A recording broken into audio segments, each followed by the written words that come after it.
I see we have Leanne is with us. I'm not sure if you've been with us before. I don't always remember names or associate with the avatar, the sketch. In any case, welcome. And to anybody else who is here.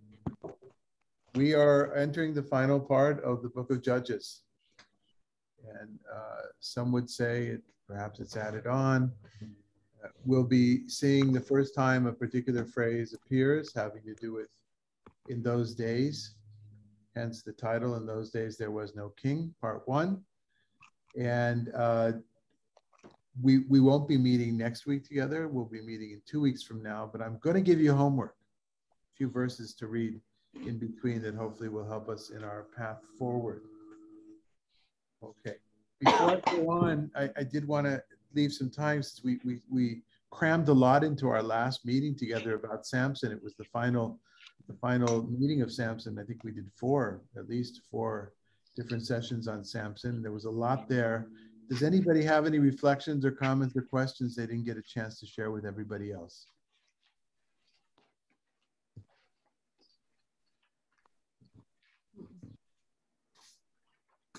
Okay then. And if you are bashful for some reason or your microphone doesn't work, you can always send me an email. I enjoy getting emails. I get from some of you emails quite often with sometimes questions, sometimes just associations. And that's what this is. This is all part of a larger discussion. This is not in any way a comprehensive course in a particular biblical book. This is about how we relate to ancient writings. And in the same way, Gary mentioned before, and it's a long day for me. I don't know if Sister Claire, I don't know if you know, but in about an hour and 15 minutes from now, I'll be on a different Zoom with my good friend, Father Andrew Green, an Episcopal priest here in Palm Springs. And we'll be talking about some very challenging texts from the New Testament tradition. Something that I'll be working on this entire year. So stay tuned to those things.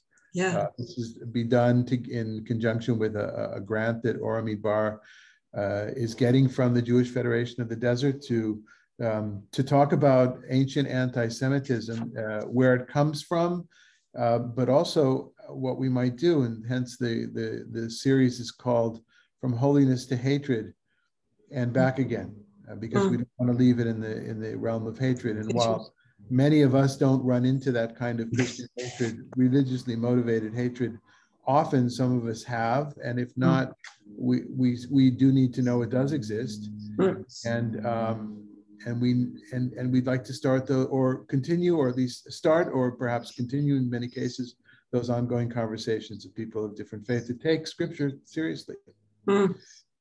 Okay, so Susie Ortner, you're back from the hinterland, from the wilds of New Jersey, and we want to honor you with reading the first section today. Thank you. There was a man in the hill country of Ephraim whose name was Micah. He said to his mother, "The 1,100 shekels of silver that were taken from you, so that you uttered an imprecation which you repeated in my hearing. I have that silver. I took it." "Blessed of the Lord be my son," said his mother. He returned the 1,100 shekels of silver to his mother, but his mother said, "I herewith consecrate the silver to the Lord, transferring it to my son to make a sculptured image and a molten image. I now return it to you." So when he gave the silver back to his mother took 200 shekels of silver and gave it to a smith. He made of it a sculptured image and a molten image, which were kept in the house of Micah. Okay. Again, we're in the book of Judges. Let's remember people we thought we would be looking up to for leadership, for judgment. And we meet this fellow named Micha, or Micah in English. Now, I'll tell you already now what Richard has been doing. He's been busy looking up the word imprecation, because that's not a word that he uses often. Am I right? Did I catch you, Richard? What is it? It's a curse. Curse. It's a curse. Oh. Did you know that already, Richard? Yeah. It's like the evil eye or something like that.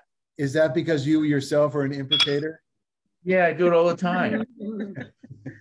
So imprecation here, it is a type of a curse. Why they felt the need to use this particular word as opposed to others, that's something that goes into the history of the English language, and the translators that worked on this, I think in the 70s, the New Jewish Publication Society.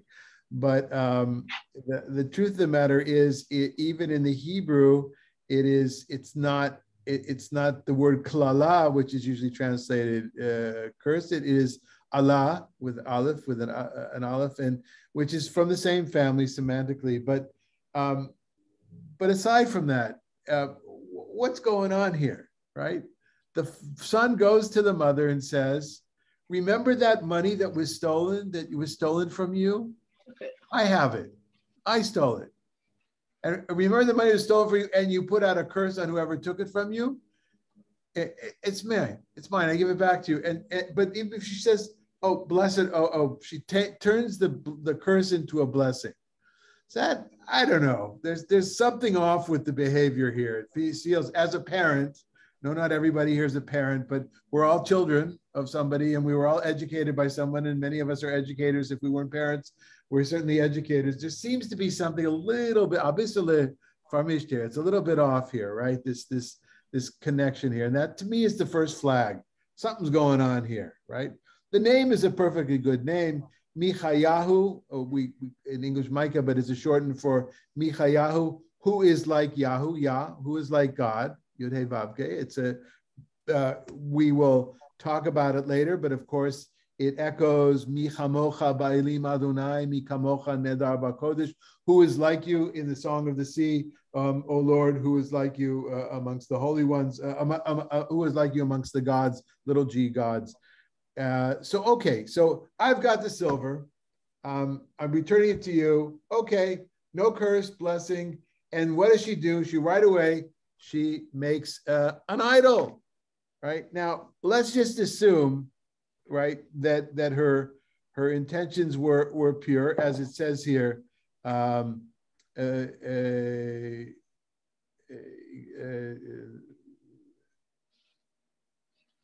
is it? Yeah. Higdashti et hakesef l'Adonai. I have dedicated this silver to Yud Hey Vav Hey, to God, right? To Adonai. Well, that seems noble, right? But what's the problem, everybody? Anybody? It's like an idol with it. Right. You can dedicate silver, but you can't make a, you can't. So what is an idol here in this case? So what are we thinking of? We don't know exactly, right? And it could be when they told the story, everybody knew what it was talking about, and that will be in your homework. A passage I'm going to, just 4 or 5 verses I'm going to ask you to read at the end of our class today, because people like Richard, they would go look at it now so they could be an Uber Chochem right during the class. But yeah, no, you're not going to find out until the end, Richard. And so, and by the way, she blesses in the name of God. So all this is about Yud Hey Vav Hey. All this is about Adonai, and not another gift. But there is that issue of the 10 Commandments, right? You're not supposed to make any kind of graven images, and it feels like that's about to happen here. So 2 things are made of 200 shekels of the silver. One is a sculptured image, and one is a molten image, right? The difference being something that's in a die, right? Or something that's a block and then you sculpt it, right? You chip away at it. And that, again, that may have meant something to the people in those days. To me, it sounds like, and don't quote me on this because I have no basis, but it sounds like to me, we want to cover all our bases. There's those people that say that the molten image, the image has to be molten, has to be in a die. And other people say, no, it's got to be sculpted. You know what? We'll do gamzeh, we'll do both just to cover our bases. And as we see further on in this story, that to me, that's what this story is saying. It's like we're going to do everything possible, right? It's all to the one God, but it's the mannerism, at least, is problematic if we take into consideration the 10 Commandments. Now, everybody here by now, I hope, knows that our methodology is critical. And so it could be very well that this story is from a time before there was the commandment of not having any graven or molten images. That's one easy answer to this. Is it doesn't mean that the book was edited that way, but the kernel of the story is from a time when other things it was more pluralistic, right? Let's use that word, right? There were more options of being a servant of the Lord, Eved Adonai. Okay. Now, any question about the arithmetic here? Dan, you must have been paying attention to the numbers. You always pay attention to the numbers. Any comments about the numbers? Well, she's got a lot left over. Yeah. Yeah, like what about the other? Why did it bother telling about this huge amount of money and a relatively small part is made? So Rabbi David Kimchi Radak says, according to him, I think it's him, and this is that, well, the 200 are the raw materials that went into these images. The rest went to pay for the artisans who made them. Right? That seems a little bit disproportionate, I know. And other people have other explanations. But again, it seems to me the way that the story is told is leading us at every line to say, this is a strange story. This is a strange story. Something's off about this. I think that's part of the art of the narrative here, to say this is a really weird story, this whole thing. And this kind of paves the way for the next chapters. We're only doing a short chapter today because that's how it ends up. To do the second one would have been too much, and to cut the second section in half didn't make sense. But we're going to see that this is a big deal as far as the book of Judges is concerned, and the relationship of these tribes or these people to the rest of the people of Israel, how that figures onwards. So my judgment is it's designed, it's being told in a strange fashion with a lot of half comments or half things without, and that's done on purpose to get us scratching our heads already. Anything else that somebody would like to say on this section? Why did these images, why did the sculptured image and the molten image, why did they go back to the house of Micah? Like, it just doesn't, that's something that doesn't seem sense. Another part of it. So what we're going to find out here is this guy is creating his own little private temple, right? It's going from the public domain to the private domain kind of a thing. We always think of the temple being the epitome of being public, right? So I'm less struck by this, perhaps, Sister Claire, because when I was growing up and I became Orthodox, I went to an Orthodox high school, finished high school. There was a very wealthy family, Orthodox family of a doctor in Beverly Hills with a really, really huge house. And if you've ever been to Beverly Hills, the area of Beverly Hills where the big houses are, it's not near any businesses or any synagogues, right? So if you're an Orthodox Jew, it's a pretty long walk to the closest synagogue, and they were members of that synagogue.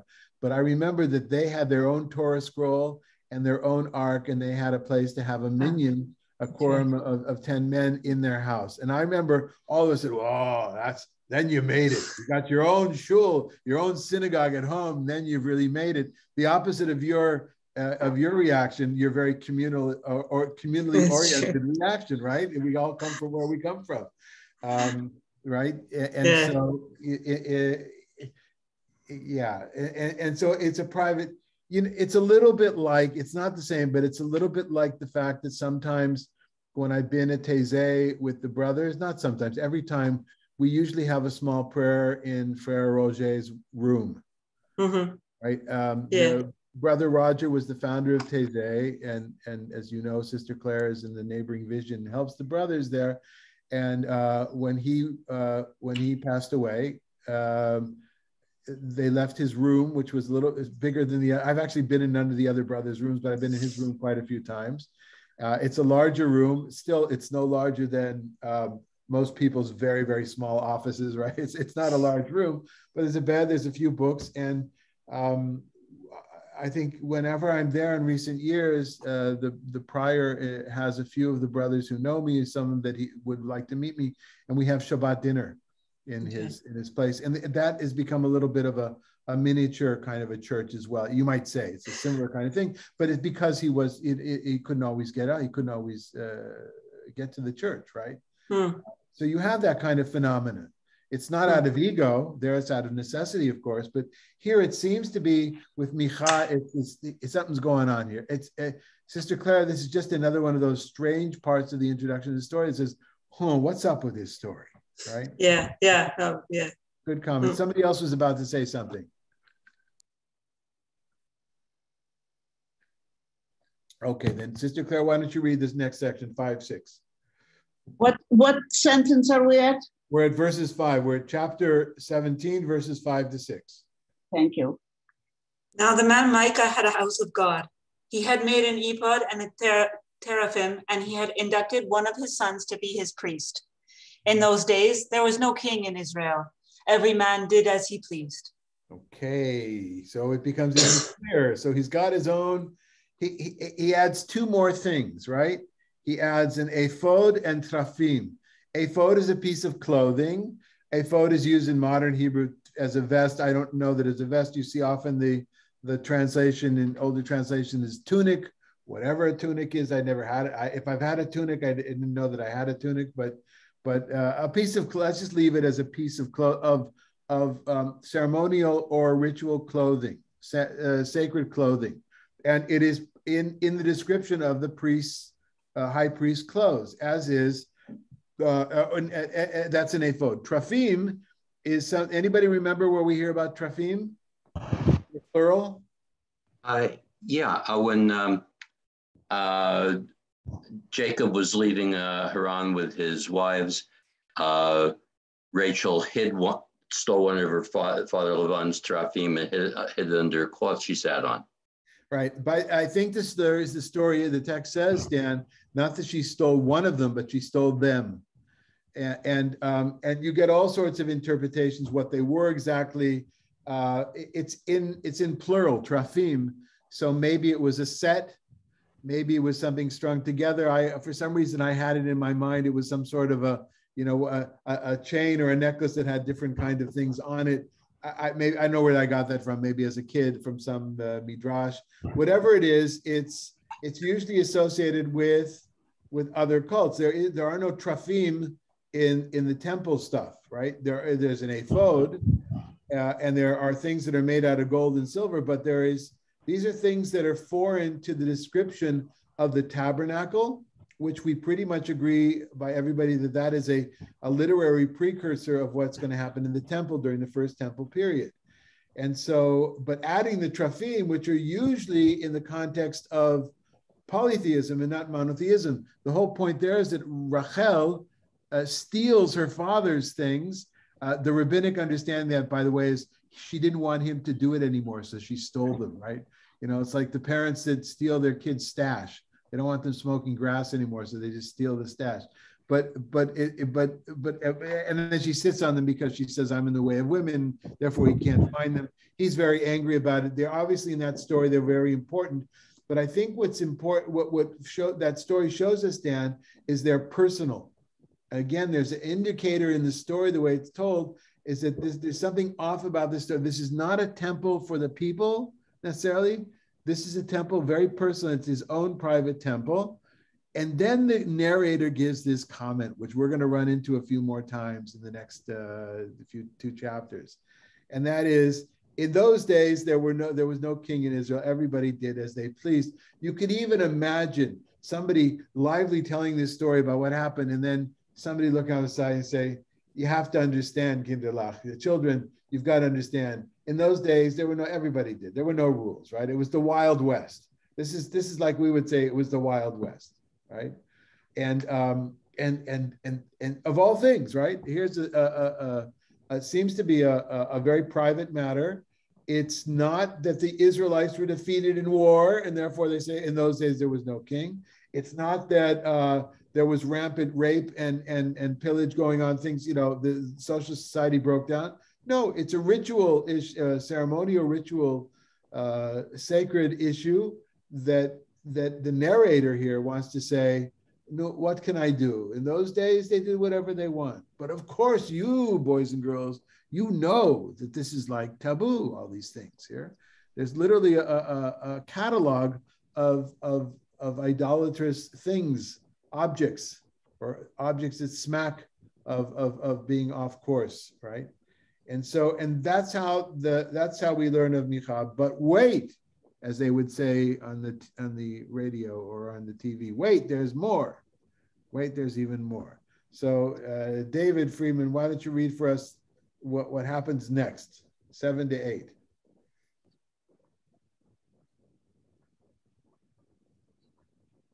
I'll turn down the radio. Just a second here. All right, sorry, there's radios in the background a little bit. 7 to 8. There was a young man of Bethlehem of Yehuda. All right. From the clan seat of Yehuda, he was a Levite and had resided there as a sojourner. This man had left the town of Bethlehem of Yehuda to take up residence where he could find a place. On his way, he came to the house of Micah in the hill country of Ephraim. And if we weren't confused enough as far as norms that we consider, right?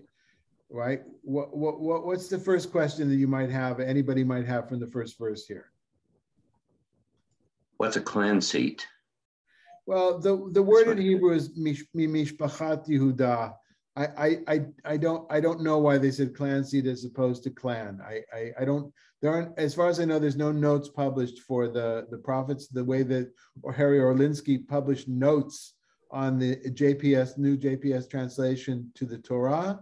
I don't know that maybe there is, but I certainly don't have it. So I don't know what their thinking was here, why a clan seat. But if you look in the Hebrew, it simply says, Mi Beit Lechem Yehuda, from Beit Lechem, the Bethlehem or Beit Lechem of Judah, because there's another one in the north. Mi Mishpachat Yehuda, right? From the family or from the tribe, maybe clan seed, because if they didn't want to say family, because everybody understands this is more than a family. Mishpachat Yehuda is from the tribe of Yehuda. And therefore, what's the great problem aside from the translation, Dan? Well, is he a Judahite or is he, well, he's a Levite. I love everybody. Look at Dan's face and his crinkling of his eyes. That says it. That's exactly the point that I'm trying to say here. The whole of the story is all mixed up. What do you mean? Is he a Judahite or is he a Levite? Now there's a way to get around that. And the way to get around that is that, and this is the way Wellhausen, who was the kind of harbinger of Christian anti-Semitism, I don't know, harbinger, he was one of the early anti-Semite scholars of Germany, not because of what he said, but because of who he was, certain things that he said, and not because he's kind of, it wasn't really entirely him, but everybody, when they think of documentary hypothesis of the Torah, of J and E and P and D, Wellhausen is mentioned, but because his scholarship helped nurture a lot of the stuff that led to Christian support of Nazism. I don't know that Adolf Hitler ever read Wellhausen. I'm guessing not, but I have no idea. I don't know. But but Wellhausen's solution here, as others, and it's actually his whole school, is that this reflects a time before there was a tribe of Levi, right? In other words, the tribe of Levite is kind of an invention of later times, rewriting of the history of those that served. Remember, the word Levi has to do with accompanying. There's something that in the word itself that says they're the ones who accompany the temple. They do the temple work. And by the way, I forgot to mention something that in the previous section, we forgot. He appointed his son a priest. What does that mean? Right. So what's that about? Since when can you appoint a priest? So priests are supposed to be from the priestly family. The Kohanim were also from the tribe of Levites. So here you've got Micha, who's from the tribe of Ephraim, who appoints his son as a priest, who goes out and he meets a Levite who is from the tribe of Judah. So Wellhausen's way was to describe that all the genealogical basis that we all know, which is familiar to us, is what the Torah wanted to let us know in other parts of the Hebrew Bible, was a later construct. that earlier it was individuals that were hired for that. And that's not entirely unreasonable, right? Right? To think that at one time, that's as it was afterwards, that is the profession you choose, to be a priest or to be a Levite with a little L, let's say right now. But in this chapter, it's still very, very confusing. Okay? Now, he's from Beit Lechem. Does that mean in any way, is there any kind of hinting at what else is going to be in Beit Lechem in the future, whether it's Ruth or whether it's David? I don't know. Very possibly that could be, at least in the way the story is being told. But in any case, he's not really from there. He's just hanging out there. He's a sojourner. So we already get the idea that he's a traveling kind of a Levite, right? He's a circuit Levite, maybe you want to say, or a Levite for rent, as we will see. He's a mercenary, a Levite mercenary. Thank you. And then we get those last two words at the end. If you can read the Hebrew, the last two words of the section say, or even in the English, Vayelech HaLevi. Well, in Hebrew, you can't just say Vayelech HaLevi. It's got to be Vayelech. Where did he go to? Right? And he went. Where did he? There seems to be something missing here. Huh? I have a question. Is this the same Micha who later becomes one of the minor prophets? No. Okay. No, this is and this is assuming this there was a historical figure. But in any case, the story purports to be before the time of the Micha the prophet. But all we can learn from that is it was not an uncommon name. Yeah. Well, we will see something about his name in rabbinic literature, because as we know already, the rabbis did not like people to be anonymous or to be too, well, we'll see in a second. And so some people suggest, like the Greek translation, where it says Vayelech HaLevi, it has something that would respond to Vayalek Levi, which is rather unique or seldomly used verb, which has to do which means he hesitated. The Septuagint reading here was he hesitated, and I guess you could that would make sense here. Koifman, who I'm finding, to me is, I think it's from the 50s. It's critical Hebrew commentary that for me is actually the best one that I'm finding over at least this time that I'm teaching Judges. I like it the most. It's short, it's to the point. He's very, very, very sharp. It's just that the print is super, super small, so it's a challenge. But what he does here, if you can read the Hebrew, and I apologize to those that don't do Hebrew. The end of the verses is Vayelech HaLevi, and in the beginning of the next verse it says Vayoel HaLevi. And that expression Vayoel HaLevi, and he decided to, or what's the translation here? Agreed. He agreed to. What Koifman says is that it's a scribal error, in that it was copied twice, which happens when you copy manuscripts, and then afterwards somebody would have changed the previous one from Vayoel HaLevi to Vayelech, because it didn't make sense to them. But that's his explanation as to how it happened. One way or another, we get to the next almost final section, and that's 9 to 10. Would you read for us, Wayne? Sure. Where do you come from? Micha asked him. He replied, I am a Levite from Bethlehem of Judah, and I am traveling to take up residence wherever I can find a place. Stay with me, Micha said to him, and be a father and a priest to me, and I will pay you 10 shekels of silver a year, an allowance of clothing and your food. The Levite went. The Levite agreed to stay with the man, and the youth became like one of his own sons. Micha inducted the Levite, and the young man became his priest and remained in Micha's shrine. Now I know, Micha told himself, that the Lord will prosper me, since the Levite has become my priest. And if we weren't already confused by the fact that he appointed his son a priest, and now he's hiring this mercenary Levite, or this Levite for rent, this rent a Levite, and then he says, well, okay, you'll be like my father, you'll be like my priest. There are commentators that love to connect the fact that in the Syrian church, the Syriac church, that still today the priests are called Abu, or which is the same as Abba that we would say, but I don't know why they need to go that far, because we have priests that are called father here.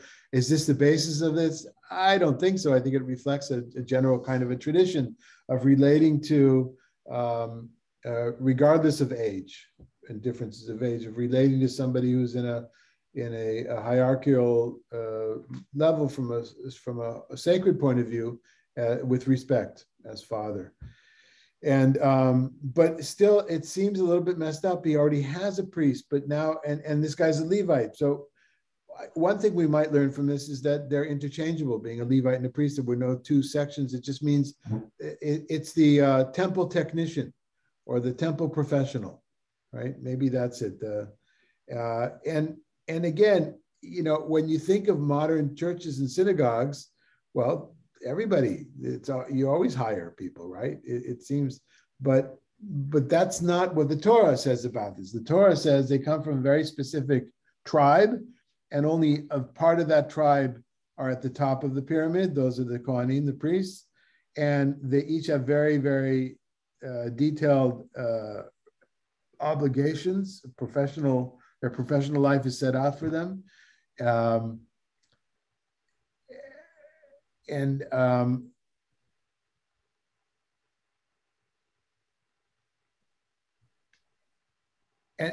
it's public, as Claire said. It's a very public thing. It's for the people. Oh yes, and you don't hire them out, right? The Torah dictates exactly what they get, whether it's the tithe that goes to the Levites or the truma that goes to the priests. So a strange story. Whatever we say, it's a strange story, and it's really an introduction to what's going to happen afterwards. So let's look at the rabbinic commentary that I brought, and then I'll remember to tell you what I'd like you to prepare for next time. Okay, so any questions or comments? I mean, I know it's difficult because I've already said I've got to cut the Gordian knot here by saying it seems to be just a mixed up tale, but I think on purpose. I don't think it's because the text was transmitted to us in a faulty way, or not. I don't necessarily say that. I think that's how the narrator wants us to come away, the impression of this is cockamamie, this whole thing. Comments or questions? What I don't get, Rabbi, is we've talked about all the judges, and we talked about Samson, and in my perception, this seems, and I don't know what comes after, seems to have just been thrown in. This doesn't seem to relate to anything. So good point. I think, at least how I was taught, this is the beginning of the addendums of the end of the book of Judges. I think I've said a few times in different frameworks, at least, that there is a tendency, I'm guessing it was this way in all the ancient world, but certainly amongst the biblical books, at least in the Hebrew scripture, is that the end of books, people added on extra sections to it. So let's work our way backwards. As my experience in manuscript reading is mostly from 12th, 14th century manuscripts of a particular midrashic work, Tanhuma. And you can see at the end of a particular section, some of them have additional material, which is in a different style. So what we can reconstruct with people from medieval copying of manuscripts is that whoever's copying does he says, wait a minute, oh, I know another thing. And then he adds from someplace else and he adds it there. Where do you add? At the end of a section, in this case, the end of a book. And so if we take Genesis, so Genesis has kind of especially the end of Genesis, pretty packed storyline, the Joseph saga, the Joseph novella. And then there's a section that's kind of added on to the end, which is of a different literary genre, right? The poem of Jacob's blessings, or his what will be in the end of days to his sons. At the end of the book of Numbers, as we're going to see soon in our Torah study, there's an addendum of material that undoes some of the stuff that came before that, like the daughters of Tzlofchad are given awarded land because they had no brothers, and in the end, in the addendum to the book of Numbers, there's a story that they were married off to their uncles, which means it all went back to where it was going to go anyway. And it's like somebody had the last word. The end of Deuteronomy, there are a number of, there's 2 poems that are added. They're different literary style. You could easily tell it was added at the end. At the end of the book of Proverbs, there is a poem, Woman of Valor, Eshet Chayil, which is in a different style, content and style, or attitude and style from the rest of the book of Proverbs. So those are just a few examples. I'm sure there's more. And Judges is another example of things that were added on. Why were they added on? Wayne, you ask rightfully so. It doesn't sound like there's any heroic figure here, right? I mean, Micha, he's pretty, right now, all we can tell from Micha is that he's selfish, wants to have his own little temple. Even the end, the final comment says, now I know I'm going to make it in life. This is an early example of the gospel of prosperity, one might say, right? You want to really succeed in life? Make sure you got your own temple at home with your own private, priest who's your, and you see in movies or even I know people that have become rabbis of very, very wealthy people. They're family rabbi. They like to have their own thing and they can afford to support that person. I know a number of cases like that. I tried, I couldn't find anybody that would take it.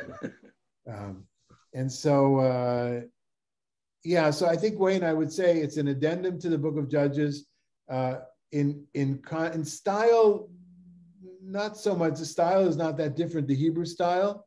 It could be stories from the same time, the same era, but the content is different. And one of the telltale signs here is that narrator's notation that in those days there was no king in Israel, and therefore anybody did whatever they want, right? And this paves the way for the final message of the book of Judges, which we'll talk about when we finish, but which I think certainly that's how I was taught, is the book of Judges is the pretext for having a king. You want to know why we need a king? Look at all these stories. Even the ones that were successful were problematic because they were never all of Israel, right? Let's say Devorah and Barak, right? And certainly the other stories where we saw some of them were very problematic. Samson, of course. Okay, all right. So Dan, would you read from the Babylonian Talmud for us, please? Before I do, I got one observation. As you know earlier, numbers catch my attention. And the number 1100, going back to the first section, is a funny number. It's a big number, and it's not what you call a typological number, at least I don't think so. And so, but something stuck in my mind. We saw that just last week, the same number.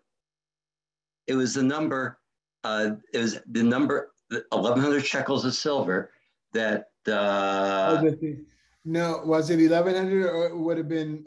it was 1,100. That struck me last week, how big a number it was. Right, so that's interesting. That I don't know. I didn't see any comment on that. I could have missed it because, as you know, as much as you are attracted by numbers, I'm repelled by numbers. I don't do well with numbers, and so it could. I mean, if we have those 2 examples, we have to see if there's other examples. But I couldn't find any others in Judges. No, but it could be like a million.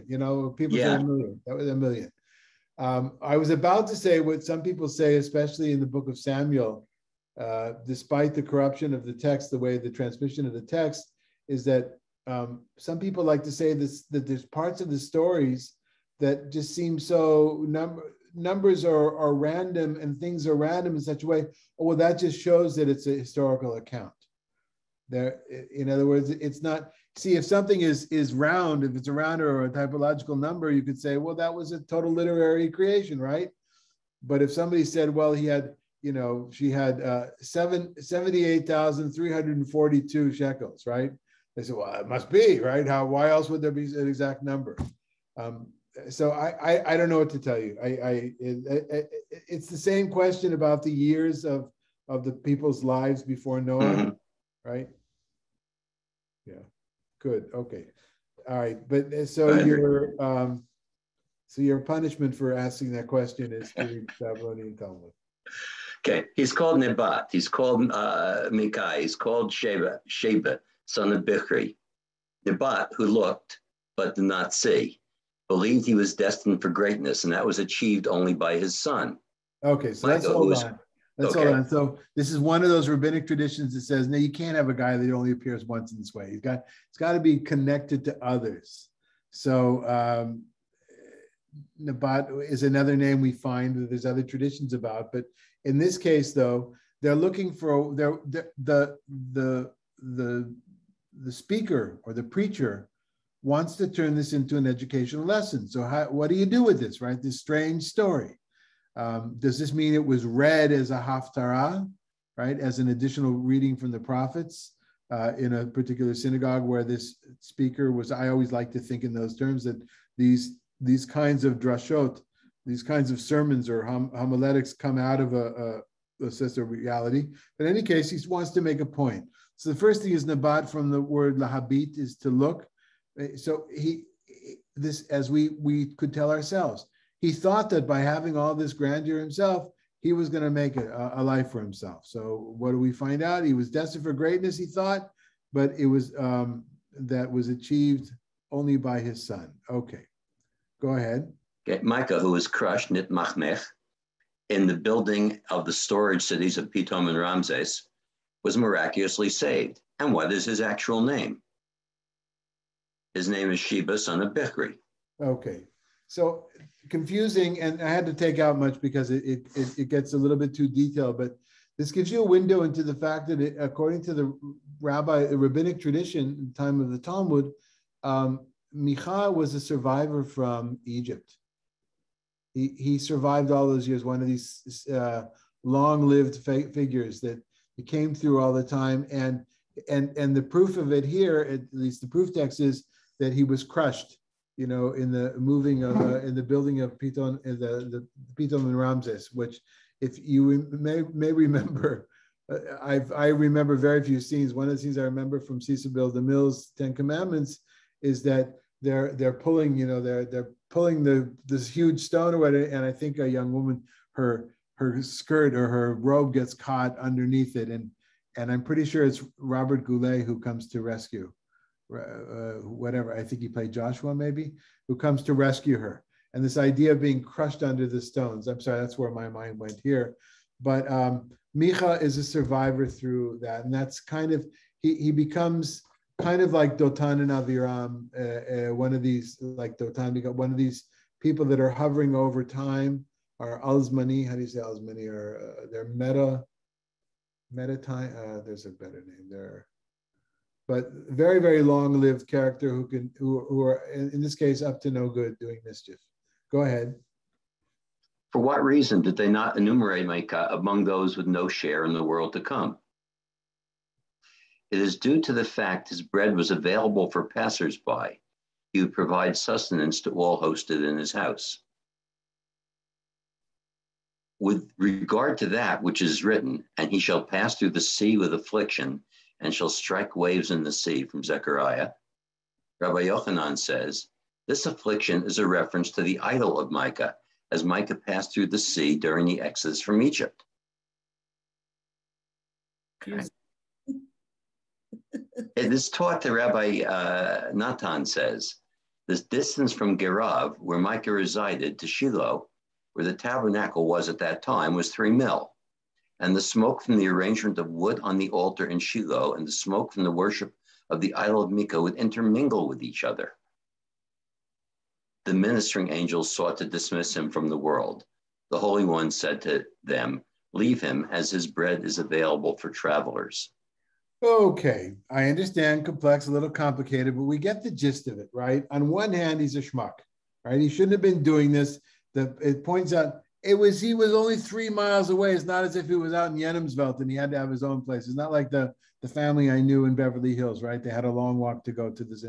He could have easily gone there, right? He could have got, and then they were so close that so the smoke mixed up together from Shiloh and from his. And the smoke, of course, goes to heaven. And the angels, who very often the rabbis put in their mouths, what we might think that we should do this, but God says, no, this, right? Like we might think that we should be happy when the Egyptians are drowning in the sea, as the angels said they wanted to sing. And God says, you're singing now when my own creations are drowning in the sea, right? Gives them that little kind of thing. The same thing here. You might think he should have been done for, right? Why was he not? First of all, the context here, I should have said, the context in Sanhedrin are those that have a share in the world to come and those that don't have a share in the world to come, right? Those that they have no redemption because their lives were that, what they did in their lives were that bad, or the kinds of people, right? In this case, it's individuals. And what the Talmud is saying here, I think, is an important point. Yes, he did all that kind of stuff, but you know what else he did? He provided food for those that were passing by. So, next to the private temple, he had a bakery, Micha's Bagels. And as people walk by, he would just give them out, right? And for that mitzvah, for that good deed, he should be saved. And I think that's kind of the point of the rabbi, if this was indeed taken from some sort of a sermon in a synagogue, was, yes, there are people that are not doing the ritually right thing, maybe towards God, but towards human beings, they're doing something very kind, and let's justify them. You're not happy, Dan. What don't you like?